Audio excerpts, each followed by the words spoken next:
नमस्ते दोस्तों, स्वागत करता हूं आप सभी का आपके अपने चैनल योर ड्रीम इंग्लिश में। दोस्तों, ये वीडियो डिज़ाइन किया जा रहा है यूपी टीजीटी 2022 के इंग्लिश लिटरेचर के कुछ इम्पॉर्टेंट क्वेश्चंस को लेकर, जो कि सीरीज़ है।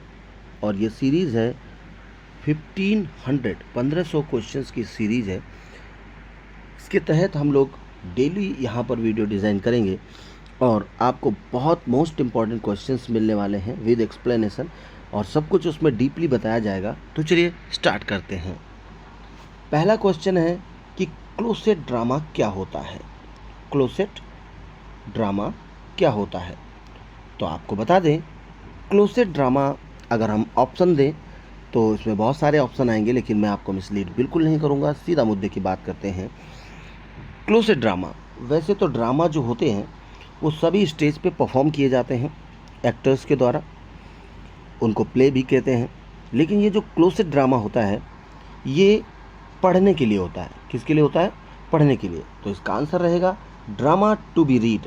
ड्रामा टू बी रीड, ये इसका आंसर रहेगा। यानी कि ऐसे ड्रामा जो पढ़े जाते हैं, परफॉर्म नहीं किए जाते हैं, उनको हम क्लोसेट ड्रामा कहते हैं। अब बात करें थोड़ा और कि क्लोसेट ड्रामा क्या चीज़ है।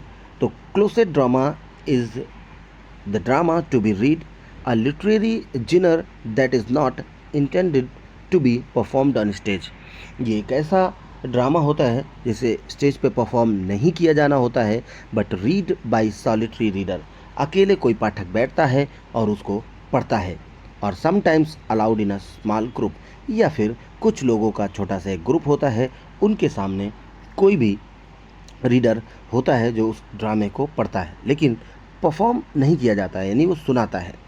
ठीक है, जैसे कोई कहानी यदि मैं आपको सुनाऊं या कोई भी आपको सुनाता है तो वो हो गया क्लोसेट ड्रामा, लेकिन उस ड्रामा को परफॉर्म ना किया गया हो या ना किया जाए तो होता है क्लोसेट ड्रामा।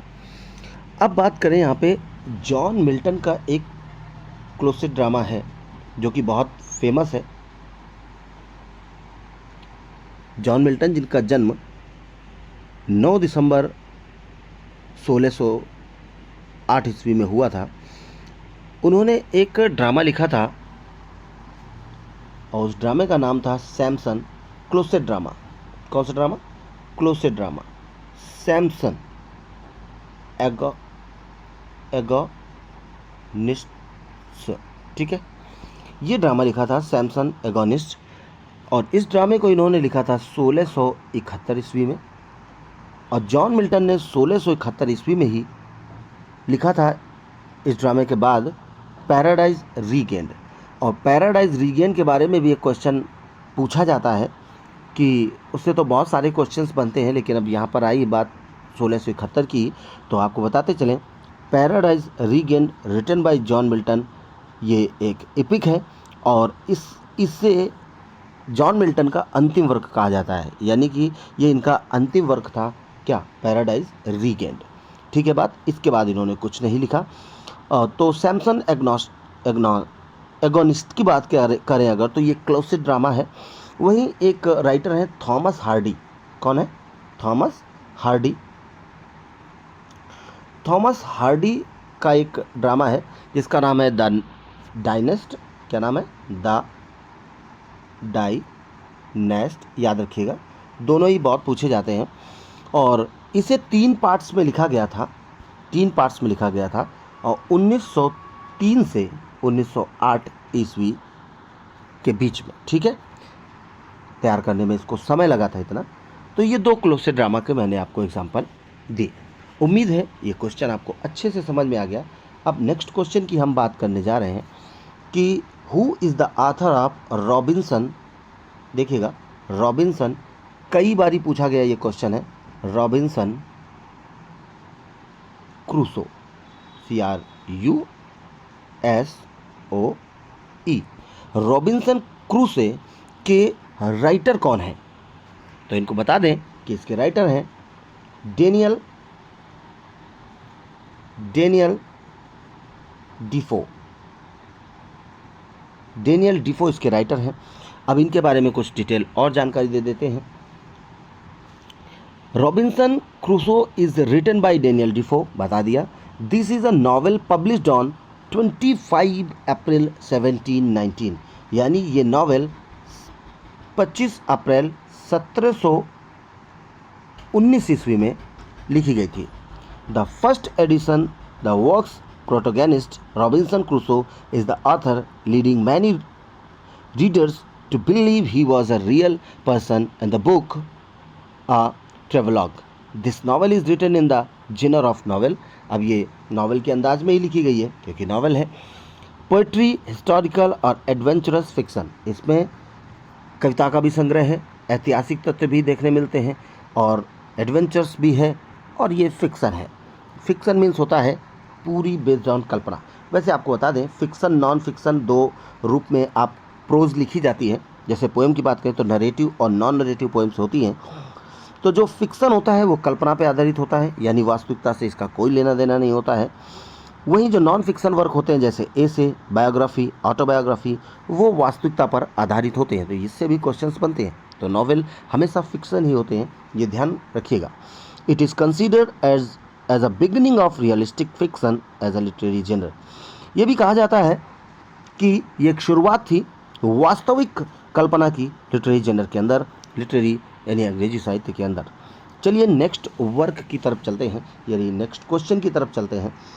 यहाँ पर क्वेश्चन है बेस्ट वर्क। बेस्ट वर्क ये तीसरा क्वेश्चन है, इसको हम लोग डिस्कस कर रहे हैं। Best work of Shakespeare. Shakespeare का जो बेस्ट वर्क टाइमिंग है, यानी जब वाज डन। हालांकि इन्होंने इससे पहले भी बहुत अच्छे अच्छे लेख लिख दिए थे, नाटक लिख दिए थे, कविताएं लिख दी थी।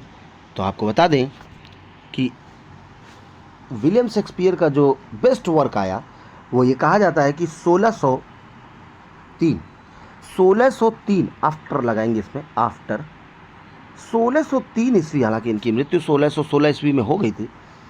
1603 ईस्वी के बाद इनको ज़्यादा ही फेमस हुए विलियम शेक्सपियर। तो यहाँ पे डिटेल करेंगे कि best work of Shakespeare was done after 1603, यानी 1603 के बाद बेस्ट वर्क आए शेक्सपियर के। अ considerable part of Shakespeare's work was done before 1603। अच्छा खासा काम इन्होंने 1603 ईस्वी के पहले भी कर लिया था, but certainly not the best part. कहते हैं कि लेकिन बेस्ट पार्ट, जिसको मैग्ना कार्टा कहेंगे, यानी कि जो बेस्ट मोमेंट था इनकी लाइफ का, बेस्ट जोन में जब ये थे, तो वो 1603 ईस्वी के बाद बहुत ज़्यादा प्रसिद्ध हुए। He was rated as merely one among mainly talented play rights.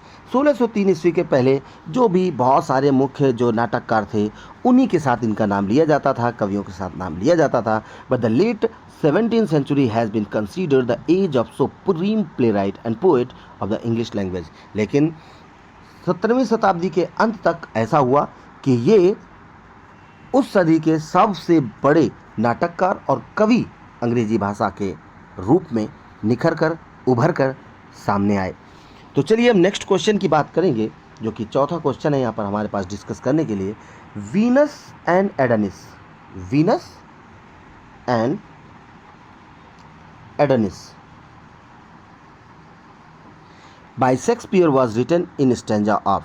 Venus and Adonis जो शेक्सपियर के द्वारा लिखित एक पोयम है, शानदार पोयम है, और ये इनके द्वारा लिखित पहली कविता है। आपको बता दें तो इसको कितने स्टैंजा में लिखा गया है, रिटन इन स्टैंजा फॉर्म। तो स्टैंजा का जो है वो 6 लाइन है, कितने स्टैंजा नहीं, 6 लाइन का इनका एक स्टैंजा है इस पोयम के अंदर। 6 लाइन का एक स्टैंजा इन्होंने पिक करते हुए लिखा है।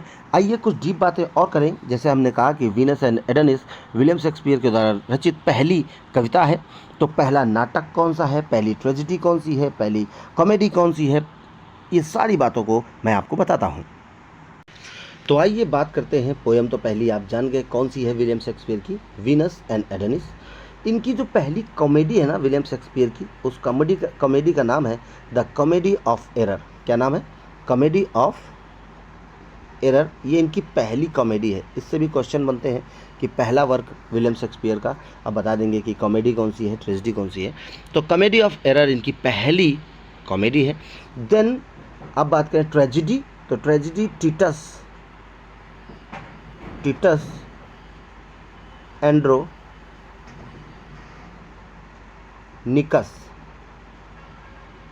टिटस एंड्रोनिकस इनकी पहली ट्रेजिडी है। क्या है? ट्रेजिडी मतलब दुखांत नाटक, जिसका अंत दुखद हो। अब आइए बात करते हैं कि इनकी पहली पोएम बता चुका हूं मैं, लास्ट वर्क है इनका, कि इनका पहला नाटक कौन सा है। तो इनका पहला नाटक है हेनरी फोर्थ इनका पहला नाटक है, और उसका पार्ट 1, इसके और भी पार्ट आए, लेकिन जो हेनरी फोर्थ पार्ट 1 ये इनका पहला नाटक है। ठीक है बात। तो इतनी बातें हमने विलियम शेक्सपियर के बारे में जानी, इनके पहले वर्क के बारे में जानी। अब जो क्वेश्चन था हमारा वीनस एडोनिस को लेकर, उसके बारे में कुछ डीप बातें और जानना चाहेंगे आप लोग। तो बताते हैं, Venus and Adonis by Shakespeare was written in stanzas of 6 line. ये बात कर दी हमने कि 6 लाइन्स के स्टैंजा में लिखी गई है। This is a narrative poem. अभी थोड़ी देर पहले हम डिस्कस कर रहे थे कि जो प्रोज होते हैं फिक्सन नॉन फिक्सन में लिखे जाते हैं, पोएम्स होती है नरेटिव नॉन नरेटिव फॉर्म में लिखी जाती हैं। तो ये नरेटिव पोएम थी, और नरेटिव पोएम का मतलब है कल्पना पर आधारित। ठीक है बात। और ये पोएम जो वीनस एंड एडोनिस है ना, वो 1593 ईस्वी में प्रकाशित हुई।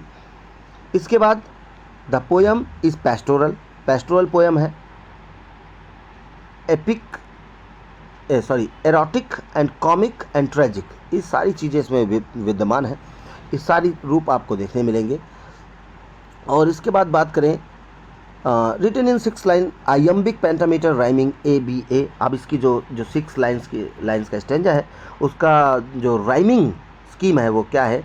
तो उसका राइमिंग स्कीम है ABA, और ये शुरुआत की 3 लाइनें, देन लास्ट की 3 लाइनें हैं BCC। ये राइमिंग स्कीम पर इनके 6 लाइन के स्टेंजा डेवलप होता है। ठीक है, इस स्कीम के साथ। This poem contains 199 stanzas. इसमें कितने स्टेंजा हैं 6 लाइन के? वीनस एंड एडोनिस पोएम के अंदर 199। हो सकता है लाइन्स भी पूछ ले, तो इनकी लाइनें हैं इसमें 1194 लाइन है। ठीक है, यानी अब इसमें आप 6 का मल्टीप्लाई कर देंगे तो आपको पता चल जाएगा कि कितने लाइन है, क्योंकि स्टेंजा है 199 और 6 लाइन का एक स्टेंजा है, तो आपको पता चल जाएगा। इसके बाद this form was used by Edmund Spenser and Thomas Lodge. अब ये रूप जो कविता का लिखने का था शुरुआत में, सबसे पहले एडमंड स्पेंसर और थॉमस लॉज LODGE, इन्होंने इस रूप को अपनाया था। ठीक है बात। आइए नेक्स्ट क्वेश्चन को लेते हैं, और आपको बता दें ये भी शेक्सपियर पे आधारित है, और इन क्वेश्चंस को बहुत हम लोग लाइटली ले लेते हैं, लाइटली नहीं लेना है। और ध्यान से सुनिएगा, ये क्वेश्चन भी आ चुका है। इट इज़ बिलीव्ड दैट, ऐसा विश्वास किया जाता है या ऐसा माना जाता है, Shakespeare was found guilty of dear poaching. Shakespeare को अपराधी पाया गया डियर पोचिंग के मामले में। तो ये किस गार्डन में घटना घटित हुई थी? तो इसका आंसर है थॉमस लूसी नाम का वो गार्डन था, थॉमस लूसी इसका आंसर रहेगा। और ये 5वां क्वेश्चन था। क्वेश्चन कहने को 5 थे, लेकिन बहुत सारी बातें इन 5 क्वेश्चंस के अंदर ही डिस्कस की गई हैं। ये छोटा वीडियो ही मैं बना रहा हूँ, और मैं चाहता हूँ अगर आपका प्यार मिला तो एक साथ एक वीडियो में 100 क्वेश्चन भी कवर करने की कोशिश करेंगे। आपके प्यार का इंतज़ार है, आपकी मोटिवेशन का इंतज़ार है, और आप मुझे वीडियो को लाइक करके, अच्छा सा कमेंट करके, चैनल को सब्सक्राइब करके दोस्त मोटिवेट करेंगे, तो मैं आपको बहुत सारे इंपॉर्टेंट क्वेश्चंस लेने में आपकी हेल्प करने की पूरी कोशिश करूँगा। और इंग्लिश लैंग्वेज के भी यहाँ क्वेश्चंस डिस्कस किए जाएंगे, इंग्लिश लैंग्वेज के टॉपिक भी डिस्कस किए जाएंगे। आपके कमेंट के आधार पर जो भी आप बताएंगे वो बहुत ही अच्छे से बेहतरीन तरीके से एक्सप्लेन करके सारी बातें आपको बताने की मैं पूरी कोशिश करूँगा, और एग्ज़ाम आपका 100% क्वालिफाई होगा, इस बात की भी मैं कोशिश करूँगा, और कोशिशें हमेशा कामयाब होती हैं। तो दोस्तों दीजिए मुझे इजाज़त, मिलेंगे आपके प्यार को पाने के बाद, आपके मोटिवेशन को पाने के बाद नेक्स्ट वीडियो में। तब तक के लिए नमस्कार, बाय बाय, टेक केयर।